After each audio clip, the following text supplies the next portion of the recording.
표준화된 그대로 답습해서 전해주는 것이 기독교라고 생각해 봤습니다. 이렇게 창의성도 없고 또 혁신적이지도 않잖아요, 기독교는. 그래서 많은 사람들은 외면합니다. 그런데요, 여러분, 하나님은 이렇게 미련하다고 하는, 세상 사람들이 미련하다고 하는 복음을 기뻐하십니다. 고린도전서 1장 2절, 하나님의 지혜에 있어서는 이 세상이 자기 지혜로 하나님을 알지 못하므로 하나님께서 전도에 미련한 것으로 믿는 자들을 구원하시기를 기뻐하셨도다. 아멘. 예수님께서 하나님께 받은 사명, 그리고 사도들이 예수님께 받은 사명, 그리고 저와 여러분이 받은 사명이 바로 복음을 전하는 일입니다. 예수를 제외한, 즉 예수 없이도 시도할 만한 뭔가 새로운 혁명적인 사상이나 인간의 삶을 결정지을 수 있다는 시도, 그것을 우리는 우상이라고 합니다. 예수 그리스도가 주인되지 않는 모든 주장은 우상입니다. 기독교인들이 생각하는 트렌드는 예수님이어야 합니다. 이 시대는 교회에 사람이 많이 모이면 복된 교회다라고 생각해 왔습니다. 그런데 예수님은 사람을 많이 모으시는 분이 아니셨습니다. 예수님은 제자를 부르시는 분입니다. 오늘 요한복음은 예수님의 신적인 모습이 가장 많이 드러나는 복음서입니다. 수많은 이적을 행하시는데요, 그 이적 중에 6장을 보면 오병이어의 기적, 다들 아시죠? 예수님께서 오병이어의 기적을 행하시자 수천 명의 무리들이 몰려왔습니다. 몰려든 사람들에게 예수님께서 말씀하셨어요. 내 살을 먹고 내 피를 마셔야 한다, 이렇게 말씀합니다. 많은 사람들이 이게 무슨 말씀이지? 내 살을 먹고 내 피를 마셔야 한다. 이 말씀은 어렵도다. 예수님을 다 떠나갔습니다. 예수님은 무리들에게 인기 있는 메시지를 주시지 않으셨어요. 오히려 제자가 될 것을 요구하셨습니다. 저는 오늘 감히 여러분들에게 질문 드리고 싶습니다. 나는 지금 예수님을 둘러싼 무리인가? 아니면 예수님을 따르는 제자인가? 여러분, 요한복음에는 다른 복음서와 다르게 요한복음만이 가지는 특징들이 있어요. 한 16가지 되는데 그걸 다 말씀드릴 수는 없고 오늘은 한 가지 특징만 말씀드리고 싶은데요. 등장인물의 비교입니다. 등장인물. 요한복음을 살펴보면 등장인물, 두 인물을 아주 비교하는데요. 한 사람은 베드로, 한 사람은 애제자로 나옵니다. 이 애제자가 사도 요한이겠죠. 다시 말해서 요한복음 첫 장부터 끝나는 장까지 베드로와 요한을 비교를 해요. 비교를 하는데 베드로는 여러분 알다시피 성질이 급하잖아요. 충성심은 강하지만 실수를 잘해요. 그래서 연약한 그런 제자의 모습으로 나타나고, 반면에 요한은 예수님의 특별한 사랑을 받는 애제자로 나타납니다. 등장인물의 표현에 대해서도 베드로는 그냥 베드로라고 적는데 요한은 요한이라고 적지 않아요. 사랑받는 제자라고 적습니다. 이 부분에 주목하셔서 혹시 요한복음을 읽을 때 한번 읽어보시면 눈에 확 들어올 것입니다. 신학자들은 요한복음이 21장이잖아요. 마지막 장이 21장인데 이 21장이 나중에 첨가되었다라고 봅니다. 성경이 어떻게 그럴 수 있지? 라고 생각하시는 분들이 계실 텐데 성경이 그런 부분도 있습니다. 자, 잘 들어보세요. 요한복음 21장이 마지막에 붙여진 이유가 있는데 요한복음 21장이 붙여지지 않았으면 이 요한복음이 정경 안에 들어오지 못했을 거다. 즉 성경이 되지 못했을 거다라고 신학자들은 말씀하고 있어요. 왜 그런가 하면 요한복음이 기록되던 시기가 AD 1세기 경이었는데요. 그 당시에 교회의 분위기는 베드로와 바울이 주축이었어요. 두 기둥이었어요. 그런데 요한복음, 아까 제가 말씀드렸다시피 요한복음 내용에서는 베드로와 요한을 사랑받는 애제자를 비교해요. 심지어 베드로를 깝니다. 낮춥니다. 베드로를 인간적인 연약함이 있는 너무나 인간적인 제자로 그리는 반면에 요한은 예수님의 아주 특별한 사랑을 받는 애제자. 그래서 베드로라고 표현하지만 요한은 사랑받는 제자 이렇게 표현하고 있어요. 그런데 이 요한복음 21장이 왜 나중에 붙여졌냐 하면 아까 말씀드렸다시피 만약에 21장이었고 요한복음 20장으로 끝났으면 정경으로 받아들이지 못했어요. 주류가 베드로 그리고 바울이었는데 이 베드로를 면박 주던 이 요한복음이 들어올 수 없기 때문에 훗날 요한 공동체가 이 장면을 덧붙였다라고 보는 것입니다. 그래서 곰곰이 읽어보시면 요한복음 21장은 아주 생뚱맞아요. 요한복음을 쭉 읽다 보면 20장에서 모든 게 마무리되고 마침표를 찍는데 그 후에라면서 예수님께서 베드로에게 3번 질문하는 장면 나오시죠. 네가 나를 사랑하느냐? 네가 나를 사랑하느냐? 네가 나를 사랑하느냐? 이 장면이 나와요. 그때 베드로가 그렇습니다. 그리고 이 예수님의 3번의 질문에 의해서 주님께서 어마어마한 위임을 하시잖아요. 내 양을 먹이라. 그렇기 때문에 21장에서 베드로의 수권이 드디어 수제자 넘버 1을 인정한다. 그래서 당시의 교부들이 이 요한복음을 정경에 드리게 된 것입니다. 이해가 되시는지 모르겠는데 잠깐 덧붙이자면요. 당시 분위기가 어땠냐면 요한복음이 기록되고 읽히던 1세기 때는 초기에 이단들이 굉장히 많았잖아요. 그 이단 가운데 우리 기독교를 아주 심각하게 위협하던 가장 위험한 적이라고 했던 이단이 영지주의였어요. 영지주의가 요한복음을 너무너무 좋아했습니다. 그들을 합리화시키는 데 요한복음을 이용했는데 어떤 부분이냐면 요한복음에 보면 빛과 어두움 또 영과 육 이런 표현들이 나오잖아요. 이분법적인 것. 그래서 영지주의들이 이런 표현을 썼거든요. 그렇기 때문에 자기들의 사상을 요한복음에 입혀서 교묘하게 활용하기 좋았던 거예요. 그렇기 때문에 교회를 지키던 교부들이 요한복음 좀 이상해 갸웃갸웃 했던 그러던 차에 요한 공동체가 21장을 나중에 덧붙임으로 정경에 들어오게 됐다. 이런 말씀을 드려요. 그래서 요한복음을 전체적으로 이런 맥락 가운데 읽어보시면 너무너무 재밌습니다. 사실 신학하시는 분들 또 말씀 전하시는 분들이 가장 어려워하는 게 요한복음이거든요.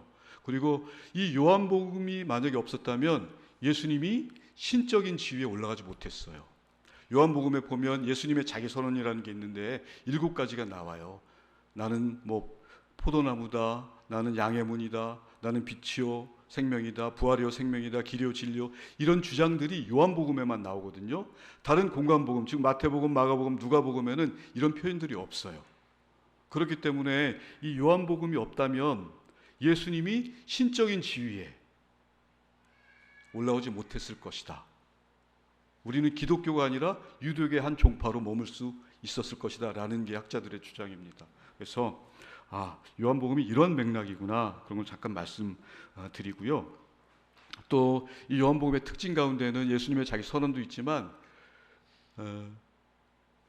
표적들이 많이 나와요. 기적들이. 여러분들 잘 알고 계시는 예수님의 행하신 기적들 7가지 있잖아요. 첫 번째, 가나 혼인잔치에서 물을 포도주로 바꾸시는 장면, 또 왕의 신의 아들을 고치시는 거, 그리고 베데스다 연못가에 38년 된 병자 고치시는 거, 또 오병이어 기적, 그리고 물 위를 걸으시는 거, 또 날 때부터 앞을 보지 못하는 맹인을 고치시는 거, 그리고 결정적으로 죽은 나사로를 소생시키는 장면. 이런 것 때문에 예수님의 이 표적, 기적을 나타내는 것을 의도적으로 요한복음 표현하는데 그래서 의도적으로 기적이라고 하지 않고 표적이라고 해요.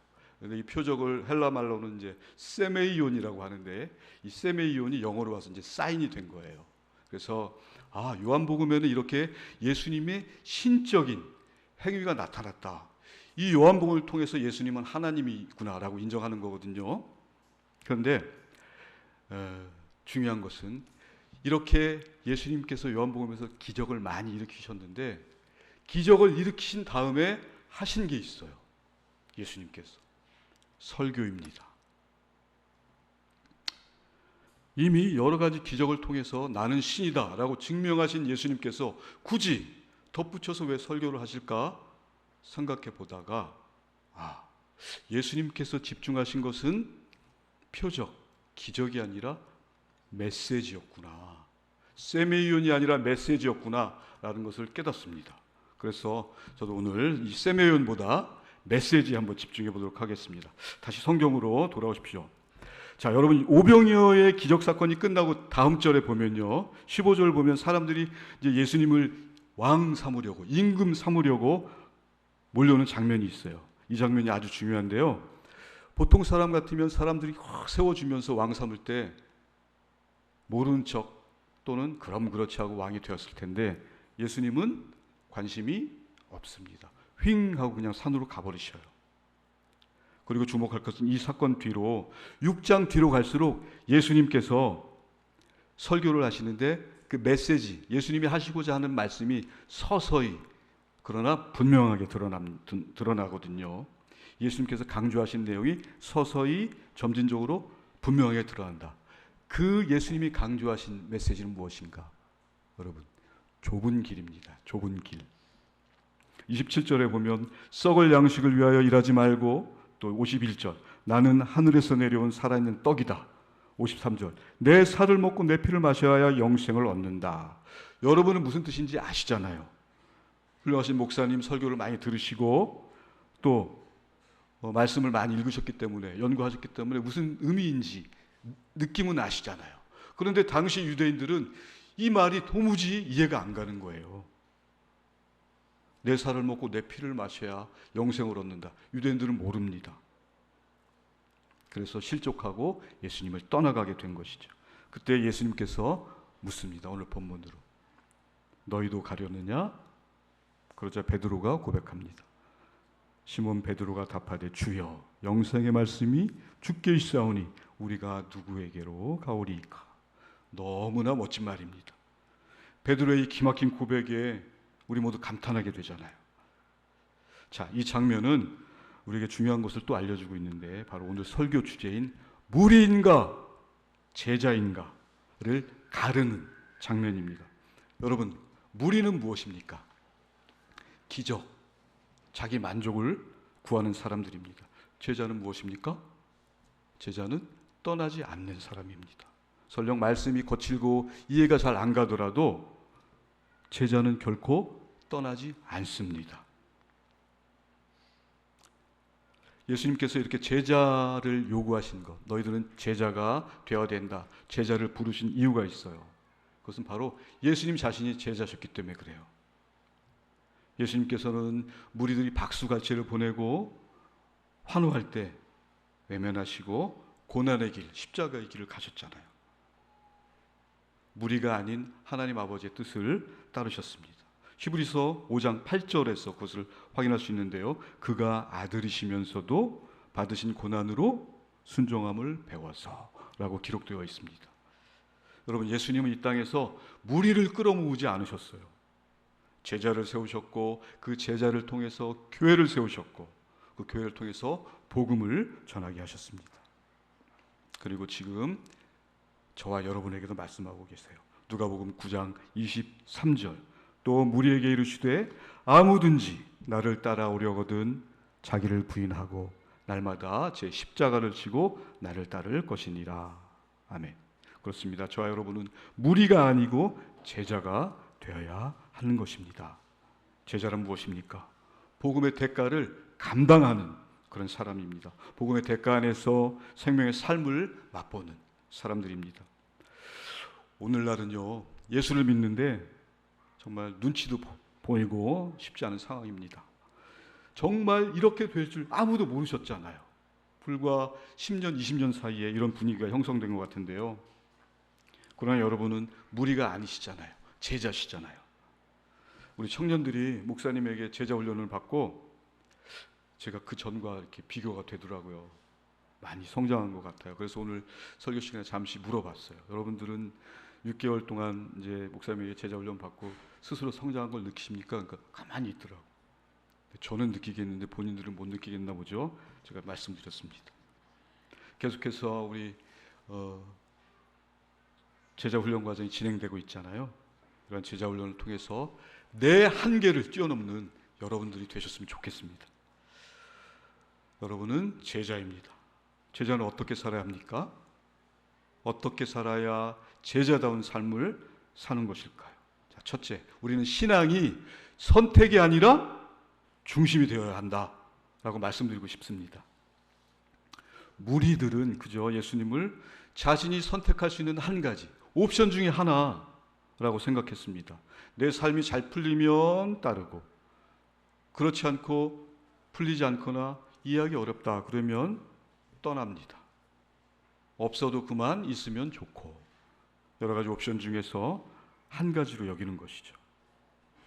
혹시 나도 말씀을 읽을 때, 목사님 설교를 들을 때, 이해 안 가고 어려울 때 귀찮아하는가? 성경을 덮어버리는가? 또는 사모하고 고대했던 기도의 응답이 오지 않을 때 힘들다 기도를 멈추지는 않는가? 심지어 예배를 멈추지는 않는가? 돌아봐야 하겠습니다. 자, 둘째는 가정인데요. 가정 안에서 제자로 사는 모습을 보여야 한다고 말씀드리고 싶어요. 아직 미혼인 분들은 안 계시는 것 같은데 저를 포함해서 여기 계신 대부분의 우리 성도님들은 자녀를 두고 계시잖아요. 또 손주도 품고 계시는 분도 계시고, 가정에서 제자로 사는 모습이 얼마나 중요하냐면요, 어떤 청년이 있었어요. 근데 그 청년은 이제 은퇴하신 아버지와 함께 계시는데, 이 청년의 기억 속에 아버지는 새벽마다 성경을 읽으시고 아무도 보지 않는 곳에서 자녀들 이름 하나하나 불러가시면서 기도하시는 모습을 본 거예요.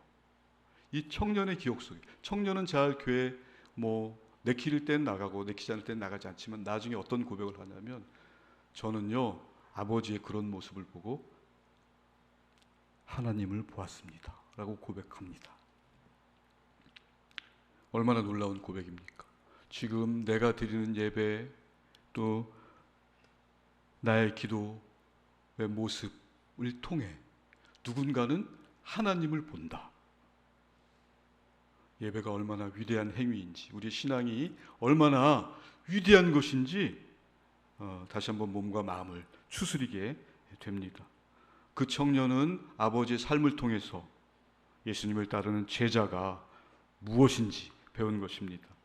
여러분, 자녀들에게 물려줄 수 있는 가장 훌륭한 것, 그것은 제자의 삶이라고 감히 말씀드립니다. 셋째는 교회 생활인데요. 오후 예배 이 자리에 앉아 계시는 여러분은 우리 신길동 교회 아주 중추적 역할을 하는 분들입니다. 이른 아침부터 지금 이 시간까지 잠을 쫓으시면서 얼마나 피곤들 하세요. 그래서 이제 편히 쉬실 때가 아니라 영향력을 가장 크게 행사해야 하는 시기라고 말씀드리고 싶어요. 나는 쉴 나이야, 이러지 마십시오. 많은 후배 성도들에게 믿음의 본이 되고, 그런 여러분이 바로 제자인 것입니다. 우리 교회는 국내와 또 해외 많은 선교지, 그리고 저 같은 목사 후보생이라고 하더라고요. 저는 전도사라고 하는데 총회에 이렇게 보니까, 헌법에 보니까 목사 후보생이라고 말씀들을 하십시오. 헌법 교수님이 그렇게 가르쳐 주셨습니다. 저 같은 사람들을 위해서 뒤에서 기도해 주시고 또 재정으로 지원해 주시고, 여러분이 바로 제자입니다. 제자는 예배 출석이 아니라 삶 전체로 복음을 살아내는 사람입니다. 마지막으로 예수님의 제자는 복음을 전해야 합니다. 무리들은 듣기만 합니다.